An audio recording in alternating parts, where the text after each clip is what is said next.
ഈശോമിശിഹായ്ക്ക് സ്തുതിയായിരിക്കട്ടെ. ബലഹാകാലത്തിന്റെ 5ാം ഞായറാഴ്ചയിലേക്ക് നാം പ്രവേശിക്കുകയാണ്. ബലഹാകാലത്തിലൂടെ നാം കടന്നു പോകുമ്പോൾ ഈശോ ആരാണെന്ന് ഈ ലോകത്തിൽ വെളിപ്പെടുത്തുകയാണെന്ന വചനഭാഗങ്ങളിലാണ് നാം കടന്നു പോകുക. ഇന്ന് പ്രത്യേകമായിട്ട് അവൻ കുരിശിലേറുന്നവരാണെന്നും കുരിശിലൂടെ ഈ ലോകത്തെ രക്ഷിക്കുന്നവരാണെന്നും ലോകത്തെ വെളിപ്പെടുത്തുന്ന വചനഭാഗമാണ് നാം വായിച്ചു കേൾക്കുക. പഴയ നിയമത്തിൽ നാം കാണുന്നുണ്ട്, മോശ പിച്ചള സർപ്പത്തെ ഉയർത്തിയ ആ ചരിത്രം നമുക്ക് എല്ലാവർക്കും അറിയാം. സർപ്പത്തിന്റെ ദംശനമേറ്റ് അവർ കരഞ്ഞ് അപേക്ഷിക്കുമ്പോൾ ദൈവം മോശയോട് പറയുന്നുണ്ട്, നീ ഒരു പിച്ചള സർപ്പത്തെ ഉണ്ടാക്കി അതിലേക്ക് നോക്കുന്ന അത് ഉയർത്തി കഴിയുമ്പോൾ അതിലേക്ക് നോക്കുന്നവരെല്ലാവരും രക്ഷ പ്രാപിക്കുമെന്ന്. അതുപോലെ തന്നെ കുരിശിൽ ഉയർത്തപ്പെടുമ്പോൾ ആ കുരിശിനെ വിശ്വസിക്കുന്നവനും കുരിശിലേറെവരെ വിശ്വസിക്കുന്നവനും നിത്യജീവനുണ്ട് എന്ന് ഇന്ന് വചനഭാഗത്തിൽ നാം പറഞ്ഞിരിക്കുകയാണ്. ആ കുരിശിലേറി നമുക്ക് വേണ്ടി എന്തിനു വേണ്ടിയിട്ടാണ് ഈശോ കുരിശിലേറിയത്? ഒരൊറ്റ കാര്യം മാത്രമേ ഉള്ളൂ, നിന്നോടുള്ള സ്നേഹത്തെ പ്രതി മാത്രം. നിന്നോടുള്ള സ്നേഹത്തെ പ്രതി മാത്രമാണ് ഈശോ കുരിശിലേറിയത്. ആ കുരിശിലേറിയ പീഡന സഹിച്ച കർത്താവിനെ സ്നേഹിക്കാനും അവന്റെ വഴി നടക്കുവാനും അവനുമായിരുന്ന ആത്മബന്ധത്തിലേക്ക് വരുവാനും നിനക്ക് സാധിക്കുന്നുണ്ടോ? നമുക്കൊന്ന് ചിന്തിച്ചു നോക്കാം. നാം ഒരു പുഴയില് കുളിക്കാൻ ഇറങ്ങി വിചാരിക്കാം. കുറച്ച് നമ്മൾ കഴിഞ്ഞപ്പോൾ അറിയാതെ കാലിൽ കഴുകി നാം വെള്ളത്തിലേക്ക് പോവുകയാണ്. നമ്മൾ രക്ഷിക്കാൻ നോക്കുമ്പോൾ ആരും കാണുന്നില്ല. നമ്മളെ പകച്ച് ഇതാ മരണത്തിന്റെ ഒക്കിലേക്ക് നാം എത്തി നിൽക്കുകയാണ്. പെട്ടെന്ന് ഒരു വ്യക്തി വന്ന് നമ്മളെ പുഴയിൽ നിന്നെടുത്ത് കരയ്ക്ക് അണച്ചു. അപ്പോൾ നമുക്ക് ആ വ്യക്തി ഉണ്ടാകുന്ന സ്നേഹം എന്ന് മാത്രമായിരിക്കും, അല്ലെങ്കിൽ ആ വ്യക്തി ഉണ്ടാകുന്ന ബഹുമാനവും നന്ദിയും എപ്രകാരമായിരിക്കും? ആ ഒരു സ്നേഹമെങ്കിലും ആ ഒരു ബഹുമാനമെങ്കിലും ആ ഒരു നന്ദിയെങ്കിലും നമ്മുടെ ക്രിസ്തുവിനെ നൽകാനായിട്ട് നമുക്ക് സാധിക്കുന്നുണ്ടോ?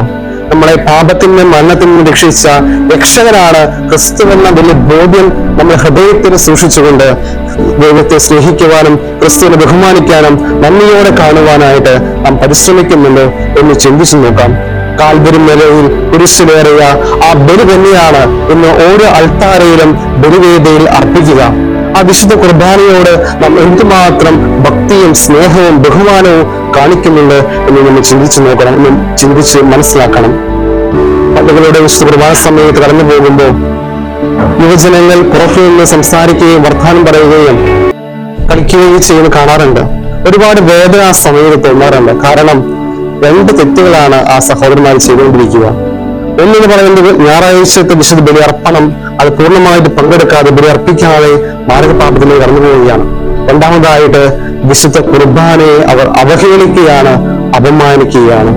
കാരണം ക്രിസ്തു ബലിവേദിയിൽ തന്റെ പീഡന സഹിച്ച് ബലി അർപ്പിച്ച ആ ബലി അവിടെ അർപ്പിക്കപ്പെടുമ്പോൾ അവർ പുറത്തുനിന്ന് സംസാരിച്ച് കളിച്ച് ചിരിച്ചു നിൽക്കുമ്പോൾ ശരിക്കും വിശുദ്ധ കുർബാനയെ അവഹേളിക്കുന്നവരായിട്ട് അറിയാതെ അവർ മാറുകയാണ്. സ്നേഹമുള്ള യുവജനങ്ങളെ, നിങ്ങൾ പള്ളിയിൽ പ്രവേശിച്ച് ഭക്തിയോടെ വിശുദ്ധ ബലി അർപ്പിച്ചു കഴിയുമ്പോൾ നിങ്ങൾക്ക് കിട്ടുന്ന ദൈവത്തിന്റെ സാന്നിധ്യവും ദൈവത്തിന്റെ സ്നേഹവും അനുഭവിച്ച് അറിഞ്ഞു കഴിഞ്ഞാൽ പിന്നെ ഒരിക്കലും നിങ്ങൾ അത്തരം പ്രവൃത്തികളിലേക്ക് ചെയ്യുകയില്ല. അതുകൊണ്ട് ഇന്നു മുതൽ ഞാൻ വിശുദ്ധ ബലി അർപ്പിക്കുമ്പോൾ പള്ളിയിൽ പ്രവേശിച്ച് ബലിയർപ്പിക്കുകയും ദൈവത്തിന്റെ സ്നേഹവും ദൈവത്തിന്റെ കൃപകളും സ്വന്തമാക്കുന്നതായി മാറുമെന്ന് എന്ന് യുവകരും ചിന്തിക്കുമോ, അന്ന് നിങ്ങളുടെ ജീവിതത്തിൽ സമാധാനം ഉണ്ടാകും. അന്ന് നിങ്ങളുടെ ജീവിതം ഈശോ ആഗ്രഹിക്കുന്ന പോലെ ജീവിക്കാനായിട്ട് നിങ്ങൾക്ക് സാധിക്കും. നിങ്ങളുടെ എല്ലാ നിയോഗങ്ങളും ആ വിശുദ്ധ ബലിയിൽ കാസയും പിലാസയും വൈദ്യൻ ഉയർത്തുമ്പോൾ നിങ്ങൾ പ്രാർത്ഥിച്ചു കഴിഞ്ഞു കഴിഞ്ഞാൽ ഈശോ അതിലേക്ക് വലിയ കൃപാവരം ചൊരിയും. അതുകൊണ്ട് ഈ കുരിശിൽ ഏറ്റപ്പെട്ട ആ ബലി അൽത്താരയിൽ അർപ്പിക്കുമ്പോൾ നിങ്ങൾ സജീവമായിട്ട് പങ്കെടുത്തുകൊണ്ട് ആ ക്രിസ്തുവിനെ കൂടുതൽ സ്നേഹിക്കുവാൻ, കൂടുതൽ ബഹുമാനിക്കുവാൻ, കൂടുതൽ നന്ദിയുള്ളവരായി മാറുവാനായിട്ട് നിങ്ങൾക്ക് സാധിക്കണം. അത് ഒരു കാഴ്ചപ്പാട് സന്ദേശം സ്വീകരിക്കാനായിട്ട് നമുക്ക് സാധിക്കട്ടെ എന്ന് ആശംസിക്കുകയും പ്രാർത്ഥിക്കുകയും ചെയ്യുന്നു. അങ്ങനെ വിശുദ്ധ കുർബാനയോടും ക്രിസ്തുവിനോടും വലിയ ഭക്തിയോടെ സ്നേഹത്തോടെ പെരുമാറാൻ നമുക്ക് സാധിക്കട്ടെ. നമ്മുടെ കർത്താവ് മിശിഹായുടെ കൃപയും പിതാവായ ദൈവത്തിന്റെ സ്നേഹവും പരിശുദ്ധാത്മാവിന്റെ സഹവാസവും വിശുദ്ധ കുരിശിന്റെ സംരക്ഷണവും അനുഗ്രഹവും നിങ്ങളും ഉണ്ടാകുമാറാകട്ടെ, ഇപ്പോഴും എപ്പോഴും എന്നേക്കും. ആമേൻ.